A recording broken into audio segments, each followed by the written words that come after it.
Morning, friends. It's Heather at Bush Poppy Farm. Hope you're doing well. I have a bunch of transplanting to get done today, and I'm still battling some angry bees. So getting back and forth to the compost piles, a little sketchy, but it is breezy today and it's much cooler than yesterday. Tonight the rain comes in and we have 2 days of heavy rain, upwards of 4 inches or more. And then we have like 1 or 2 days of very cloudy, unsettled weather, and then another storm comes. So I want to get these plants in the ground so that they can start growing. They'll have plenty of water, obviously. I won't have to worry about watering them. So we're going to start here in the vegetable garden with vegetables, and I'm going to put them in this birdie's bed because it's off the ground. It is available right now, and it'll take a while for the rats to find it because they'll be looking for stuff that's in the in-ground beds, which have not been planted out yet, other than onions and mustard, which they don't seem to care about, and full-size artichoke. When the artichokes are small, they tend to eat them because the leaves are more tender, but when they're big like this, they don't bother them. Okay, so what am I putting in this bed? This is a pretty big bed. It is 7 by 3, I think. It's all full of fresh compost, and I have 2 oyas in here, 2 large oyas that help water the whole bed during the season. So we're gonna put more peas in here. I still have peas, some that I put in the wine barrels out back, and those are doing great. The birds haven't gotten to them at all. So I'll be putting those in here on a trellis. Then we have, this is called Abundant Bloomsdale Spinach. And we've got Tete Noir cabbage, which is looking awesome. And then we have a few here of burgundy sprouting broccoli. And then some lettuce. And what's the variety here? Castle Franco. So I am gonna put some vegetable starter fertilizer in here, just mix it into the surface. I may have to give them a little bit more as the time goes on, but these are mostly cold season crops, and so, you know, when it comes time for summer, I'll be pulling them out and putting fresh compost and fresh fertilizer in with the new crops anyway, so they don't need a long-term growing period. And in fact, it's a little late for me to be planting some of these cabbages. They may not produce heads before we hit our heat, but we'll give it a try because I've got them. Okay, I'm gonna go ahead and, I first installed this pea trellis, it's not even that hard because the soil is so soft, but we're on a slope here, and so it's tipping a bit, and that means that when the peas are heavy and full grown on here, they're gonna really tip. So I'm going to move it this way and give it a little bit more structure and support.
Well, gosh, it feels good to get these in the ground. I just hope they're still here in a few days. So what did we do? So there's two varieties of peas here. This is some kind of golden pea and then a magnolia sugar snap. These are way bigger than they usually are when I put them out. So I'm hoping that they will survive and they'll actually grow up the trellis for me. Most years they get eaten either by birds or rodents before they can really get big. I do get some peas, but not usually a lot. However, I have noticed that they tend to survive longer in a raised bed. So that's why they're here. Last year I had them in the in-ground bed and they got eaten immediately, and I re-sowed and they got eaten immediately. So I think it takes them a little bit longer to find them when they're in the raised bed. So fingers crossed. Now we also put in, these are 3 purple sprouting broccolis here. They take a really long time. They probably won't produce until winter, and that's cool. That's it's a long-term crop. I'm gonna have to do a lot to keep them cool. I'll have to rig up a little shade over here for them during the season because it'll just be too hot otherwise. And then we've got some of the lettuce spotted around this Oya. And we have 2 rows of the abundant Bloomsdale spinach. And then we have 4 Tete Noir red cabbages. And then I did a row of golden beets, and then under the plank is a row of Danvers carrots. Now, the stuff that I sprinkled on top is a rodent deterrent. Actually, it lists a whole bunch of animals on there that it deters. It's called Repels All, and it's a whole bunch of animals. It smells like garlic, which smells nice. So like for the human, it's not bad smell. But apparently animals really hate it. It is made of putrefied egg solids, garlic, and I think a little bit of castor oil to hold it together, and then it's just a granule that you sprinkle. Now, this big rain that we're getting is going to wash this away, so I will have to come out and reapply multiple times, but it will help for today and tonight until the rains come, because the rains won't come until I think late overnight. Okay, so for now, that's it for the vegetable garden. Oh, one other thing that I sowed that you saw at the end there. In this spot where I had planted the Dandy Collarette dahlias, those are gone. They got eaten. So, and same thing with the Dyer's Coreopsis, got eaten. That's weeds that you see there. So I sowed seeds of this Hungarian blue poppy, breadseed poppy. And then I pressed them into the soil. They'll get a lot of water when it rains. Some of them will wash away, that's fine, but I had 2 packets, so I went ahead and sowed them. And then I put the deterrent on top. It's gonna be a constant battle. We'll just have to see. Now the other thing that's gonna be a battle this year, because it was last year, is rats eating my apples. Last year was my first year that I got apples on my trees, and I've had them for years, and so I was so excited, and they started nibbling on the apples when they were small. This year, I have to come up with something different, and I'm thinking of creating literal hardware cloth cages around these apples, wrapping them big so they can grow into them, but yeah, I gotta keep them off. I only have a few trees, and each tree doesn't bear that many apples, and I don't want to lose them. So this variety is already in bloom. It will be the first to set, this one is too. It'll be the first to set fruit, and this particular tree is easy to get to because they can climb up this fence and jump to the tree, which I think is what's happening. Last year I put organza bags around them, and that worked for quite a while. And then eventually they chewed through the organza bags, so I need something way more indestructible. It's crazy the lengths I have to go to this. One other thing that I wanted to tell you that we're going to be doing soon, we should be doing it now, but we haven't gotten that far yet. This hedge that you see on the outside of the fence, it came with the property, and you can see there's a lot of them that are dead. This is also rat habitat. They hide in here. It goes all the way down to the end around the chicken run. We want to replace it with something else. Most of them are dying. It's time to pull them out. I don't know what yet. I'm still doing some investigation. I think I have some ideas, but this is going to be a huge job because the trunks of some of these are big. This is going to be a lot of work to get out. I do want to have a hedge here, partly for privacy, but also our winds, the heavy winds, come from this direction, and this hedge is the perfect windbreak for the garden. It's very effective. So I do need to have a hedge here. However, you know, pulling all this out and putting new plants in, I mean, we'll have to amend the soil dramatically and put new irrigation in. It's going to be a huge project. But it's going to be a while before they grow up big enough to really form a good windbreak, but it'll be a start. I can't afford buying very large shrubs at this point. I have to buy them smaller, and they'll just have to grow. So I'm trying to look for something that's relatively quick growing, but not so quick that we have to be pruning it 4 or 5 times a year. So, and I'm also trying to get a California native, but a lot of those don't seem to be really good for hedges. So we'll see. Anyway, it's got to be something that can handle a lot of heat, direct sun all day long, and be pretty drought tolerant. So, you know, that's a high bar. I know a lot of people would say, hey, why don't you just do boxwood? But, and we could. I actually love that smell of boxwood. It's very nostalgic to me. I know for some people it really stinks, but it's nostalgic to me because the farm that my dad grew up on in Maryland, outside of DC, had a boxwood hedge around the carriage drive, the farm was over 250 years old. So that smell of that boxwood hedge is very, like I said, very nostalgic. But boxwood blight is a thing, and I don't want to invest money in a lot of boxwoods that would, make a beautiful hedge, but if they got blight, we would be sunk.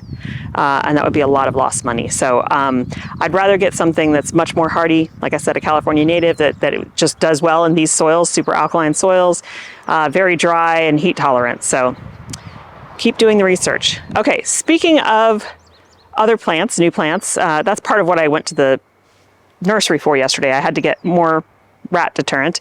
And then also I wanted to take some photos of tags for potential hedge plants. But I did pick up some plants, of course. I can't go to the nursery and not pick up plants. So let's go see what I got. These are gonna go in the cottage garden. Okay, the first thing we're gonna plant is actually something that I've had for quite a while and just haven't had a chance to plant, but we're gonna do it today. So these plants have been sitting here in their nursery pots for at least a month, which means they're gonna be perfectly happy here because they still look beautiful. In fact, I haven't even watered them. These are saxifrage. This is called Alpino Early Picotee. They are sun, part shade, and this area here where we're gonna put them is, like you can see, dappled sun, part shade.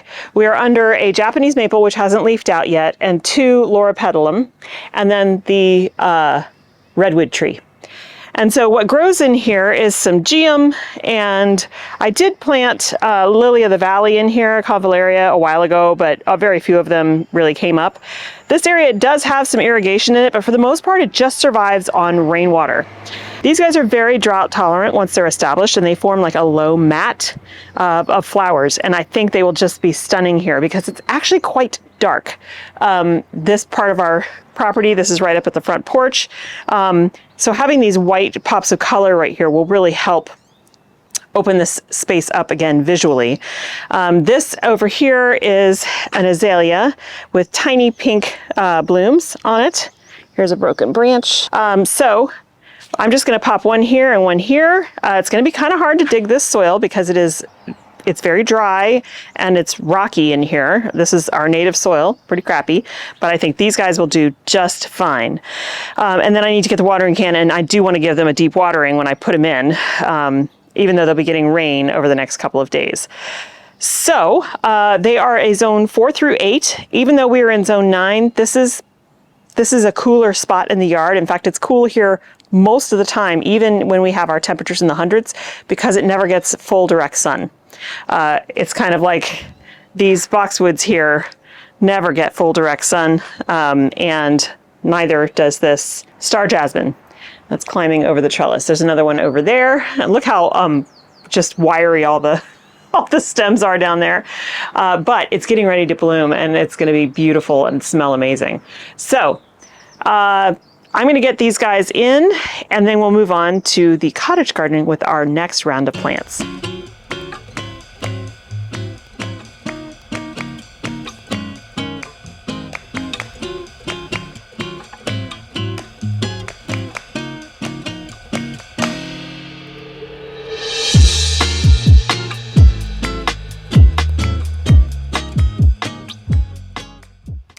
before I plant the second one, I just want to show you something really quick. So you see all the detritus on the surface here. We leave it here. It's like mulch. This whole walk is kind of a forested California forest, so it's not super dense green, but all of the needles from the redwood tree and all the leaves and stuff from the maple and the loropetalum and stuff, we let them accumulate here. Now I do come through and try to trim out dead sticks and stuff, but we let them accumulate here and act as a mulch to keep the soil moist. And so what you get, can you see all of that white stuff? That is mycelium, folks. That is leaf mold and fungi, beneficial fungi, the mycelial network in the soil that builds more soil. It's super beneficial for plants. It's like the underground connectivity for plants. It's how they talk to each other, the mycelial network. So whenever you scrape back mulch and you see that, it's a good thing. Don't panic. If you see mushrooms popping up in your compost beds or in your garden, that's also a good thing. That is living soil. Dirt is inert. Soil is alive, and living soil always makes me happy. And the reason we keep all this stuff on there, we're like, we used to when we first moved in, we paid for a company to come do like the mow and blow thing, where they like mow your little bitty yard. We just have that tiny little grass strip, and then they haul away all of the dropped leaves and everything like that. And yeah, that can look tidy, but you are stripping the soil of its covering. And mulch is extremely important for soil health. When we pull it all away, then we leave bare soil. That becomes hard. The soil life in it dies. It becomes desiccated. And then it's no longer a nutrient source for plants. And in the meantime, while that's happening, you get weeds because the earth is modest. She wants to be covered. So if you pull away all that mulch, you're going to get weeds. And the weeds that come up are going to be mining nutrients from lower down that the soil at the surface and the root zone actually needs to stay alive. So you might notice that your weeds in your garden change over time depending on how much you're growing, what you're growing, that kind of thing. And that's because the weeds that come up are mining different nutrients that the soil needs. Mother Nature's very smart. She knows what she's doing. So, okay, all of that is to say, I was very happy to see that mycelial network there. Now I'm going to break it apart when I pull this soil back to put the plant in, but it'll be okay. It'll still get more, redistributed. So I'll push that mulch back around these plants. And even though it looks kind of messy, this is how it should be. This is what a woodland forest in California looks like.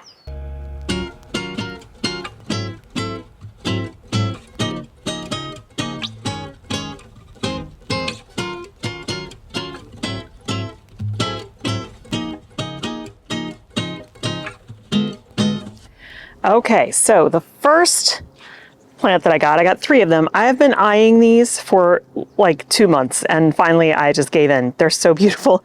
This is the spring bouquet viburnum. These little tiny flowers end up with a honey scent, and they're amazing for pollinators.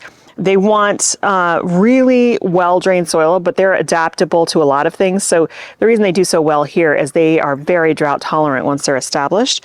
They want full to partial sun, and they get up to 5 to 6 feet high, 3 to 4 feet wide, and their colors are in pink. They are a zone 7 through 9. Now, I think these are going to make beautiful foundational plantings in the back of the cottage garden, in the back corner, where I currently have some salvias and some hollyhocks, but those are biennial, so that's not every year that the hollyhocks are up. So I think these are going to be gorgeous. I've been looking at them for like probably 3 months now. So I finally said, yes, let's do it.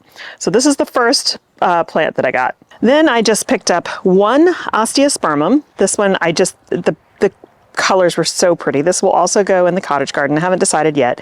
Also very drought tolerant once it is established. Zone 4 through 9. This is the color violet ice, I think. Yes. And its height is 12 to 24 inches, spread 18 to 28 inches. So This is a short-lived perennial. I've had them before and I really love them. I had like a hot red color, reddish orange color before, but they are very short-lived, probably 2 to 3 years max. But that's okay. This time around, I'll be smart and I'll take cuttings and create more plants. But just beautiful, and I can't wait to put it in the garden. Next up are these beautiful pelargonium geraniums. This is Vancouver Central. These guys are fairly drought tolerant once they're established. They want really well draining soil, sun to part sun, and they grow up to 24 inches high and about 24 inches wide. So really, really nice space filler. Now I'm gonna put these in a more shadier part of the cottage garden where I need some bright color. And I'm thinking that's gonna be down on this end. This end gets more shade during the day than sun. And even though we've got some plants in here that are gonna provide some color, those guys with their flowers, those guys with their foliage will really help this area kind of pop a little bit. This red rooster grass helps as well. But so I'm going to pepper those in here. And you'll notice I bought 3. I always buy in odds because it's more pleasing to the eye when you're planting. Unless I'm doing like containers that I want to mirror, then I might be a little bit different. But when it comes to planting in drifts, I like to do odds. These are Nemesia. This is the Essential, spelled Escential, because they smell so good, so fragrant. Cherry berry is the color. These are perennials, and they are, like I said, very, very highly scented. They are spring bloomers, and they are both heat and cold tolerant. So I had these in the cottage garden when we first set up the cottage garden. I had them in hot colors like oranges and reds, and they lasted for a long time. But that area that they were in does tend to get less water because of the way the irrigation is set up. So I'm going to be more careful where I place them this time. But they will work great. They attract butterflies. You can put them in a hanging basket or put them in the border. They're really, really beautiful. They get 8 to 12 inches high and 8 to 12 inches wide. They want full sun, and they are a zone 9. Okay, next up this is Anchusa. It is the variety Blue Angel. It's also known as the Cape Forget-Me-Not. They're from South Africa in Lesotho.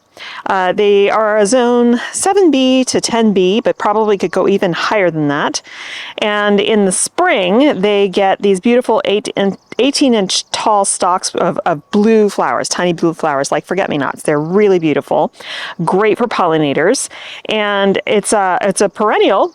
So these should last 3 to 5 years, each of these rosettes. They will also sow very nicely in the garden, so they're not going to be a thug for you, and you'll be able to spread your, spread out your plants.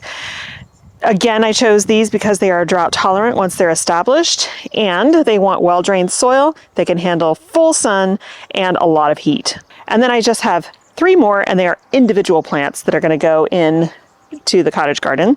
This one is yet another salvia. I know I have a lot of them. This one is it's Jerusalem sage. So this is a yellow salvia flower. As usual, very drought tolerant, deer resistant, and zones 4 through 10. So that's a very, very broad range.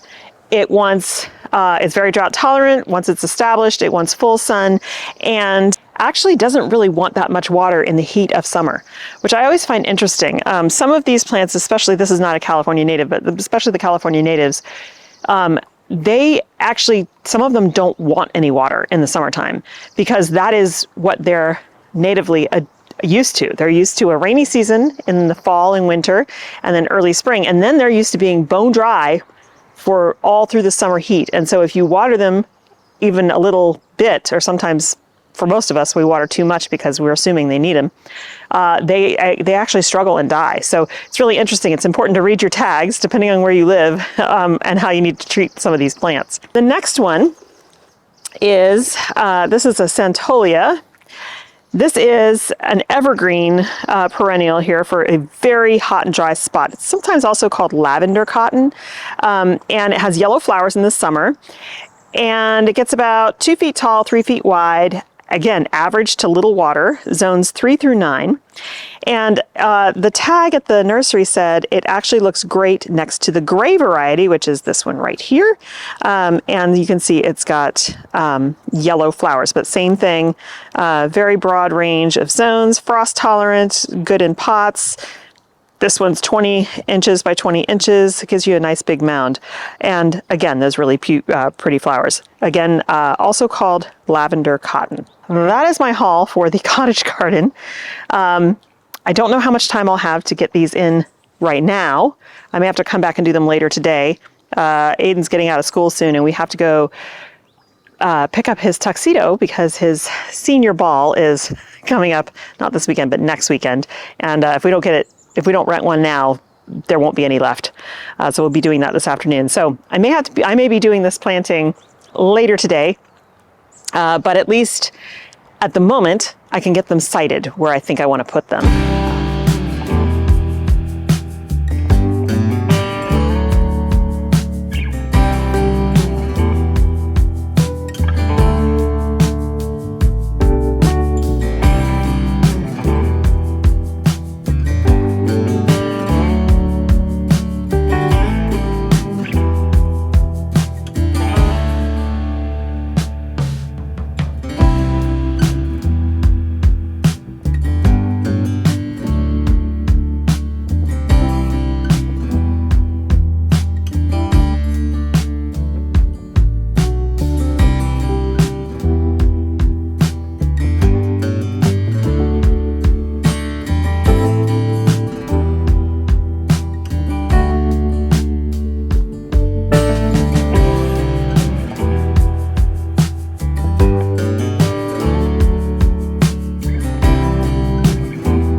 Okay, well, that job is done. Let's take a look at what we put in. So over here, I put the geraniums. I think that little pop of color will really be nice. There are lupins in there with them, small lupins. I don't know if they'll bloom this year. And then there's foxglove in the back, and there's some irises and stuff, and some columbines as well in the back border. So I think all together that'll look really nice. Then here is just what's currently coming up: foxglove, irises, of course daffodils and stuff. And then here we put in the nemesia. So these will slowly spread in this area. There's yarrow behind them, which will get taller. We've got more foxglove, daffodils, iris, and I can't remember what that one is. And then we also have the sweet alyssum in the front here as part of a border. I will be adding a lot more of those in, so we just have a big front border of sweet alyssum. I have some in the greenhouse that are growing really well.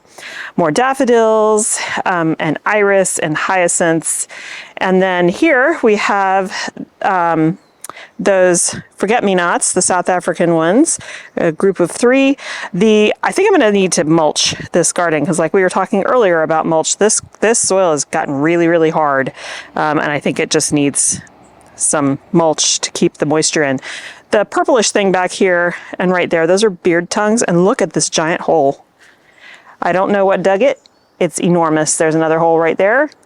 Nothing's really getting eaten, but there's big giant holes. It's probably rats, so I'm gonna put out a whole bunch more traps. Some of the calendula that we grew from seed and planted is already popping up. It's looking very pretty there. And then all these irises, I cannot wait till they bloom. Here's another beard tongue, and then we put the 2 lavender cottons here, the silver one that doesn't look silver right now because I watered it and it got wet. But those 2 together will form a nice big mound here with an iris in the back. This is all just a collection of more sweet alyssum, and there's some sea thrift in here that are rose right there. We've got salvias all along the back row, everything from tall branching ones to this kind of row cover type of salvia. Some nepeta, catmint, coming back from the season, dying back. We've got some lamb's ear up front. That just migrated over. I didn't put that there from this bed, which I find so funny. Got some snowdrops here and daffodils, and I put the osteospermum right there. When these daffodils die back, that'll get a little bit bigger and take over that area, and I might pop another plant right there. Again, I'll be putting more sweet alyssum on the front border here. There's some creeping thyme as well in there. Then we've got the spring bouquet viburnum back here. There's two over there. There's a hollyhock back there. And then these are salvias that have been cut back, so they'll come back. We've got some foxglove in there. The other one's right here. This is California poppy in the front, and buddleia, more foxglove, and calendula in here. And then the one salvia, the yellow variety, is right there. So I'm really enjoying this massive revamp of this cottage garden, because over the last 2 years, really, I haven't done that much out here, and it got totally overgrown with weeds. It was blocking all the spring bulbs from coming up and everything. So I'll link below the video from, I don't know, a month or two ago when I came through here and pulled a bunch of stuff out, cut everything back. I got rid of all the weeds, and really started rehabbing this garden. I think it's gonna be so pretty as the season goes on. I'm really happy about that, because like I said, it's been neglected. So it feels good to have something to really focus on and keep popping in some really foundational pieces that will hopefully get taller and taller for us. Part of the thing is here, there's a steep cliff right here, literal drop off down to the creek. And there's a couple of these weird crusty trees that grow here that get extremely overgrown very fast. We didn't plant them. They were here when we moved in, and I don't think the previous owners planted them either. I think they were just in the creek bed. But they really encroach over this garden, and so we cut them way back every year. And then they fill in, and we get a screen here, a green screen here, so we don't have, our neighbors don't have to look at us. But being able to have this stuff grow up and provide that screen for us would be so much nicer than those weird trees. They have like these strange winged branches. It's just very strange. I haven't done tried to identify them really yet, but they grow super fast. They grow over the top of the house. We have to cut them away from the roof all the time. They're pretty awful, but I don't want to take them off of that hillside because they're anchoring the hillside, and it's a steep hillside. So for now, they're staying there. Okay, guys, that's it for me today. The next couple of days is going to be heavy rain, so I'm planning on spending it in the greenhouse. The dahlias arrived yesterday. They're in a box. They all need to get potted up so that I can take cuttings and make lots of extra plants off of those to go into the ground this year. And the Lysianthus should be arriving this week as well, probably tomorrow. But we won't be able to plant those out until the weather lets up a bit, because hard pounding rain and high winds is just not great for brand new seedlings in the ground. So the ones that I planted out yesterday, they'll probably suffer a little bit, but those were I intentionally planted those as kind of like to see what happens with the rodents. I went back out this morning when I did deliveries and sprinkled repels all over those beds. So we'll see. I'll go back after the rain and see if we've had any damage, but everything was still there this morning, so fingers crossed. So get ready for a couple of videos in the greenhouse, because it's going to be dumping rain and I can't be outside working in that. We will pot up dahlias, like I said, talk about how you grow them for cuttings and how you take cuttings and all that kind of stuff. And I also have to bump up all the peppers and I think all of the cucurbits, the summer and winter squash and the cucumbers, because they're getting huge in those tiny little pots in the six packs. So lots of work in the greenhouse coming up. Okay, guys, thanks so much for hanging out with me. I hope you have a wonderful time in your garden, and I will see you in the next one. Bye.